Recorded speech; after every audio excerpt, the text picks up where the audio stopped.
नमस्कार दोस्तों। आप लोगों में से बहुत से लोग यूपी टेट के नोटिफिकेशन का बहुत दिन से वेट कर रहे थे। तो आपको बताना चाहेंगे कि इसका शासनादेश जारी हो चुका है। आज के इस सेशन में हम इसके बारे में डिटेल में बातें करेंगे, तो आप पूरे वीडियो सेशन से लास्ट तक ज़रूर बने रहिएगा। हे गाइस, मैं वसूख सिंह और आप देख रहे हैं अलग क्लासेस। चलिए वीडियो को शुरू करते हैं। हमेशा अपडेट रहने के लिए सब्सक्राइब करें और फिर बेल आइकॉन पर क्लिक करें। तो सबसे पहले हम कुछ इंपॉर्टेंट डेट्स चेक कर लेते हैं। तो यूपी टेट का जो नोटिफिकेशन है ऑफिशियल, वो 11 मई को जारी किया जाएगा और 18 मई से आप इसके फॉर्म को अप्लाई कर पाएंगे। लास्ट डेट की बात करें तो 1 जून 2021 है एंड एग्ज़ाम आपका 25 जुलाई 2021 को लिया जाएगा, जिसके आंसर की 2 अगस्त 2021 को आपको मिल जाएगी एंड रिज़ल्ट आपका 20 अगस्त 2021 तक घोषित हो जाएगा। एंड जो आपका सर्टिफिकेट होता है, लगभग रिजल्ट घोषित होने के 1 महीने के बाद आप डाउनलोड कर पाते हैं। अब हम एलिजिबिलिटी क्राइटेरिया को देख लेते हैं। तो यहाँ पर 2 कैटेगरी होगी।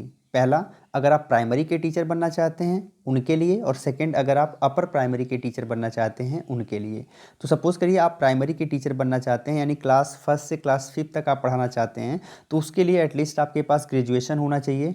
इसके साथ अगर आपने बीएड किया है या फिर डीएड किया है, डीएड स्पेशल किया है, अगर आपने डीएलएड किया है, बीटीसी किया है, जिसका डीएलएड का पहले नाम बीटीसी हुआ करता था, तो अगर आपके पास ये डिग्रियां हैं तो आप इसके लिए एप्लीकेबल हैं। यहाँ ध्यान रखना है कि बीएड, डीएड, डीएलएड, बीटीसी, इस प्रकार की जो डिग्रियां हैं, अगर आप अपीयरिंग में हैं तो भी आप इस फॉर्म को अप्लाई कर पाएंगे। लेकिन अगर आप इंटरमीडिएट ही हैं और साथ ही साथ आपने बीएलएड कोर्स कर रखा है या फिर बीएलएड के लास्ट ईयर में हैं, तो आप इसे अप्लाई कर पाएंगे। इंटरमीडिएट होने के बाद भी आप इसे अप्लाई कर पाएंगे, लेकिन तब बीएलएड होना ज़रूरी है। ठीक है, तो अगर इस प्रकार की डिग्री आपके पास है तो आप इजीली 1 to 5 तक के लिए एप्लीकेबल हैं। अब बात आती है 6 to 8 तक की। तो इसके लिए ग्रेजुएशन होना चाहिए। ग्रेजुएशन में एटलीस्ट 50% मार्क्स हो। इसके साथ आपके पास बीएड हो, डीएड हो, डीएलएड हो, बीटीसी हो। अगर ये अपीयरिंग में है तो भी आप इसे अप्लाई कर पाएंगे। या फिर आपके पास इंटरमीडिएट आपने किया हो एंड इंटरमीडिएट के बाद आप बीएलएड कोर्स कर रहे हो या फिर बीए एड कर रहे हो या फिर आप बीएससी एड में एडमिशन लेके इसके फाइनल ईयर में हो, तो भी आप इसे अप्लाई कर पाएंगे। ठीक है, तो ये एक बेसिक एलिजिबिलिटी क्राइटेरिया हुई इस बार के यूपी टेट में अप्लीकेबल होने के लिए। अब बात आती है एग्ज़ाम पैटर्न की। तो सबसे पहले हम क्लास 1 to 5 तक के बारे में देखेंगे। तो यहाँ पर जो आपसे चीज़ें पूछी जाएंगी, सबसे पहला सेक्शन होगा चाइल्ड डेवलपमेंट एंड पेडागोजी का। 30 क्वेश्चन होगा, 30 मार्क्स का होगा। सेकंड है लैंग्वेज, जिसमें आपको 2 लैंग्वेज चूज करने होते हैं। सबसे पहला जो लैंग्वेज का पेपर होता है वो मैंडेटरी लगभग होता है हिंदी का। इसमें 30 क्वेश्चन होते हैं, 30 मार्क्स के होते हैं। जो सेकंड पेपर होता है उसमें इंग्लिश, उर्दू, संस्कृत, इन प्रकार के 3 पेपर होते हैं। अब इनमें से जो भी चाहो आप चुन सकते हो। आप चाहो तो संस्कृत ले सकते हो, चाहो तो इंग्लिश ले सकते हो, जिसमें भी आप सहज हो उन्हें चुन सकते हो। इससे रिलेटेड भी 30 क्वेश्चन पूछे जाएंगे, 30 मार्क्स के होंगे।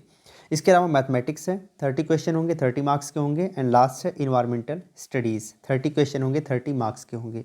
अगर हम सबको ऐड कर देंगे तो 150 क्वेश्चन आएंगे, 150 मार्क्स के आएंगे एंड 150 मिनट में आपको इनको सॉल्व करना पड़ेगा। अब यहाँ पर एक चीज़ आप ध्यान रखिएगा कि यहाँ किसी प्रकार की नेगेटिव मार्किंग नहीं होगी। अगर आप 100% क्वेश्चन सॉल्व करते हो एंड उसमें क्वेश्चन गलत होता है तो भी कोई फ़र्क नहीं पड़ेगा। ठीक है, तो आप लगभग पूरा क्वेश्चन सॉल्व करने का प्रयास करिएगा। अब यहाँ पर पास होने के लिए जनरल के लिए कम से कम 60% मैंडेटरी, यानी कि अगर आपका 90 मार्क्स है तो आप इसमें पास माने जाएंगे। अब हम क्लास 6 to 8 के एग्ज़ाम पैटर्न को देख लेते हैं। तो यहाँ पर भी सबसे पहला सेक्शन होगा चाइल्ड डेवलपमेंट एंड पेडागोजी का। 30 क्वेश्चन होंगे, 30 मार्क्स के होंगे। दूसरा होगा लैंग्वेज का पेपर, जिसमें हिंदी है, 30 क्वेश्चन, 30 मार्क्स का। एंड इसके बाद जो सेकेंड लैंग्वेज है उसका पेपर है, 30 क्वेश्चन, 30 मार्क्स के। एंड इसके बाद जो लास्ट सेक्शन है वो मैथमेटिक्स, साइंस या फिर सोशल साइंस से रिलेटेड है, जिससे 60 क्वेश्चन होंगे एंड 60 मार्क्स के होंगे। अब आपको अपने स्ट्रीम के अकॉर्डिंग यहाँ पर चूज करना होगा और उसी के हिसाब से आपको सॉल्व करना होगा। अब यहाँ पर भी कुल 150 क्वेश्चन हो रहे हैं, 150 मिनट का टाइम है एंड 150 मार्क्स के क्वेश्चन हो रहे हैं। यहाँ पर भी किसी प्रकार की नेगेटिव मार्किंग नहीं होगी, आप 100% क्वेश्चन चूज कर सकते हो, कर सकते हो। अब बात आती है एज क्राइटेरिया की। तो यहाँ पर कम से कम 18 वर्ष आपकी उम्र होनी चाहिए इसे अप्लाई करने के लिए। इससे कम उम्र वाले इसे अप्लाई नहीं कर सकते, लेकिन मैक्सिमम उम्र की कोई लिमिट नहीं है। एज रिलैक्सेशन भी आपको as per rule, as per category मिल जाएगा। अगर हम एप्लीकेशन फ़ीस की बात करें तो जनरल, ईडब्ल्यूएस, ओबीसी अगर सिंगल पेपर अप्लाई करते हैं तो 600 रुपये फ़ीस है, लेकिन अगर दोनों पेपर अप्लाई करते हैं तो 1200 रुपये फ़ीस है। SC/ST के लिए 400 है सिंगल पेपर का। डबल पेपर अगर आप करते हैं तो 800 रुपये है। एंड PH के लिए सिंगल पेपर 100 रुपये एंड दोनों पेपर अगर आप करते हैं तो 200 रुपये है। अगर आप इसे अप्लाई करना चाहेंगे तो आपको जाना पड़ेगा इसकी ऑफिशियल वेबसाइट पर, जो कि इस प्रकार से है। तो यहाँ पर जाके आप इसे अप्लाई कर सकते हैं। यहाँ पर मैंने पहले बता दिया कि इसका शासनादेश जारी हो चुका है, तो जल्दी से जल्दी जिस डेट में मैंने बताया उस डेट में इसका ऑफिशियल नोटिफिकेशन आ पाएगा। तो आप बताइए आपको ये सेशन कैसा लगा, कमेंट में लिख के। अगर अच्छा लगा हो लाइक करिएगा, शेयर करिएगा। फिर मिलते हैं एक नए सेशन में, तब तक के लिए जय हिंद।